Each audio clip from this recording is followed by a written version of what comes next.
Good morning, everyone. Welcome to my presentation. This is Shamim, and I am from Busan National University, which is in Busan, South Korea.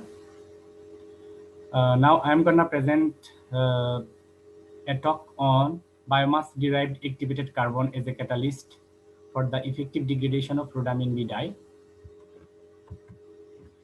These are my contents. Firstly, introduction, and then experimental part, my results and discussion part, future goals, and then conclusion.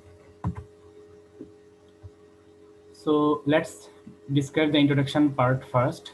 We know that different wastes from different sectors like construction, wastewater disposal system, agricultural sector, and mining, human gardening, and as well as from logging are going to the water bodies, and they are polluting the water. Uh, and here you can see some images of some very common dyes like methyl orange, methyl red, methylene blue, rhodamine B, etc. Here in this project, my concern was degradation of rhodamine B dye in the presence of activated carbon as a catalyst, because this kind of dyes are very toxic. So it was necessary to degrade that kind of dye. So I tried to find an easy and facile way to degrade rhodamine B using activated carbon as a catalyst. This is the mechanism for the degradation of rhodamine B on activated carbon. We know that the surface of activated carbon consists of different surface functional group.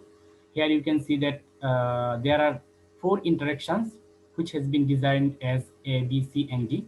The first one is the interaction between the COOH group of activated carbon uh, with the electronegative moieties of rhodamine B, and in B and C, you can see that some interaction between the hydrogen bonding between the OH group of activated carbon with the aromatic ring and xanthine ring of rhodamine B, and also another interaction between the surface functional group of activated carbon with the uh, rhodamine B. And this is my experimental part. Firstly, we collected some rotten carrot from a local market, and after that we washed it properly and cut into small pieces with a knife, and then we dried them in an oven at 100 degrees Celsius for 24 hours, and after that it was grinded properly to get the carrot powder. And in the next step, it was allowed for calcination for 2 hours in a tube furnace in the presence of nitrogen gas. And the synthesized material we got was designed at activated carbon 700, means because uh, it was heated at 700 degrees Celsius. And last one is the same images of this material. So for comparison, we synthesized 2 other catalysts in the same way, only by changing the temperature like 600 and 800. Maybe in the next slide you can see about them. So this is the results and discussion part. So figure 1 represents the powder X-ray diffraction pattern of the synthesized activated carbon. I already mentioned in the previous slide that we synthesized 3 materials. Here you can see that the all of these materials possesses 2 pronounced peak at around 2 theta is equal to 25 degree, and as well as 2 theta is equal to 45 degree, which are maybe because of the 002 and 100 plane of activated carbon. And additionally, you can see that the peak for AC 700 was more pronounced compared to other.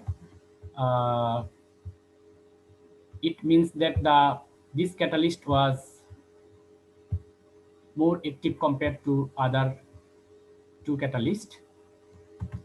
And figure 2 represents the nitrogen adsorption desorption isotherms of activated carbon.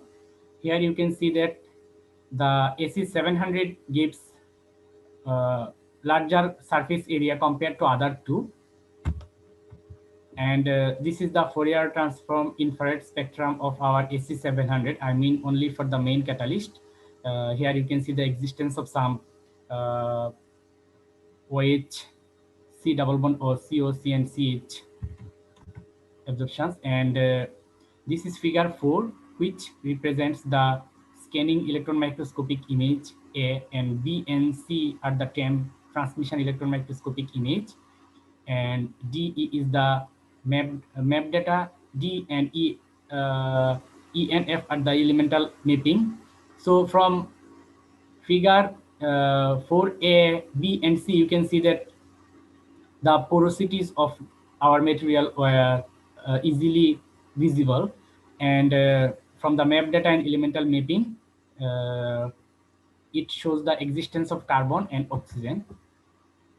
And here is figure 5. You can see which represents the time dependent UV visible absorption spectra for the degradation of rhodamine B dye in the presence of different types of catalyst. Like for A is activated carbon 600, and another one 700B, and another one is AC 800 degrees Celsius. So you can see that the degradation time was very less in case of AC 700 compared to AC 800 and AC 600. And this is the C by C naught versus time curve for the degradation of rhodamine B at various pH. We know that the rhodamine B is a basic dye, and it can produce cation in the water, but in acidic medium like the rhodamine B will repel the activated carbon, so interaction is not possible. So you can see that with increasing the pH, when it goes to basic media, the activity was more good, and pH 10 was chosen as optimum pH, and which was taken in other experiment.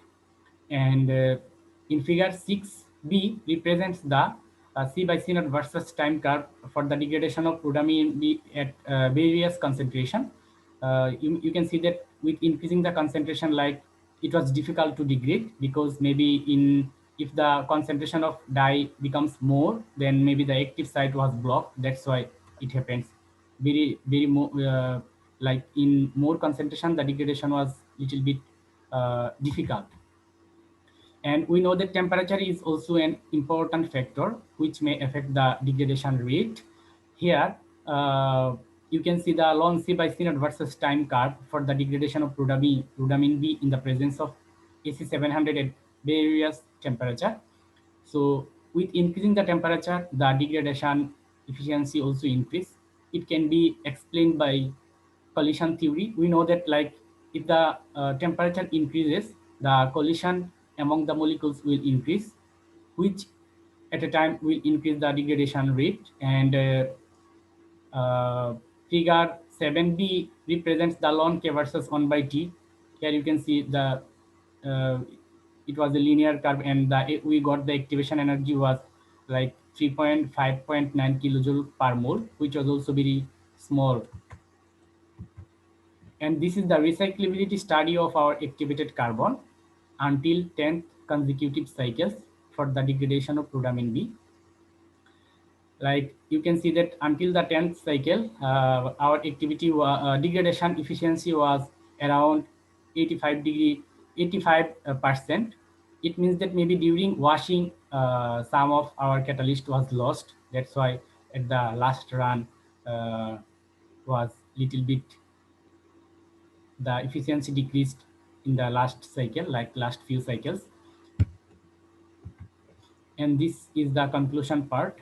Overall, we fabricated a porous activated carbon using a low cost material, which was carrot waste, and we characterized it with some well defined physicochemical techniques like FTIR, XRD, VET surface area, like nitrogen adsorption desorption isotherm. And after that, the degradation study we did in the absence of reducing agent. Normally in other cases people use some reducing agent like sodium borohydride or some other reducing agent.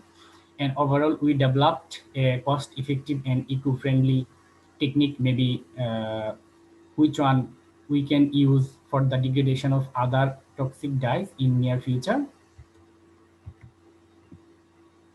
And it's my future goal, like fabrication of other activated carbon from other natural sources, like maybe uh, onion shell, garlic shell, or some other maybe egg shell also like that.